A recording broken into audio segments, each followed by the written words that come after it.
ప్రభుత్వంపై బురద జల్లే కుట్రలు జరుగుతున్నాయని కొన్ని పత్రికలు ఛానళ్లు కుట్రపూరితంగా ఆధారాలు లేకుండా వార్తలు ప్రసారం చేస్తున్నాయని మంత్రి పొన్నం ప్రభాకర్ మండిపడ్డారు. కుట్రల వెనుక ఎవరున్నా వదిలిపెట్టేది లేదని, చట్టం తన పని తాను చేసుకుపోతుందని హెచ్చరించారు. మహిళా అధికారులను, మహిళా జర్నలిస్టులను కించపరిచేలా వార్తలు ప్రసారం చేయడం సరికాదన్నారు. మూర్ఖులు ప్రభుత్వాన్ని భ్రష్టు పట్టించే విధంగా, బదనాం చేసే విధంగా ఆలోచన చేస్తూ స్వేచ్ఛను హరిస్తూ వ్యక్తిగతమైనటువంటి అంశాల పట్ల మాట్లాడుతూ ఉన్నారు.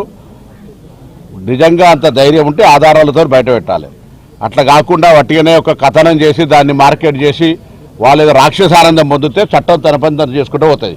దాని మీద ముసలి కన్నీరు గారుస్తున్న వాళ్ళందరూ అడుగుతా ఉన్నా, మీ కుటుంబాలకో లేతే రాష్ట్రంలో పనిచేస్తున్న మహిళా అధికారులకో లేదా జర్నలిస్టులకో సంబంధించి ఎక్కడైనా అటువంటి అపవాదు మోపి వాళ్ళని అవమానపరిచి వాళ్ళ వ్యక్తిగత ప్రతిష్టకు భంగం కలిగి వారికి సంబంధించినటువంటి కీర్తిని, వాళ్ళకు సంబంధించినటువంటి అంశాల లోపల నష్టం కలిగేస్తే చట్టం చూస్తూ ఊరుకుంటుందని ఎట్లా అనుకుంటారు? తప్పు కదా.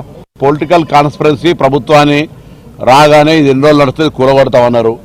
దాని తర్వాత రకరకాల ప్రభుత్వానికి అస్తిత్వపరిచే ప్రయత్నం చేసినారు, రకరకాల బదనాం చేసే ప్రయత్నం చేసినారు. ఆఖరికి మేము అధికారంలోకి రాకముందు జరిగిన కాళేశ్వరం సంఘటన కూడా మేమే బాంబు పెట్టి పేల్చినామనే అసహనంలో ఉన్నారు.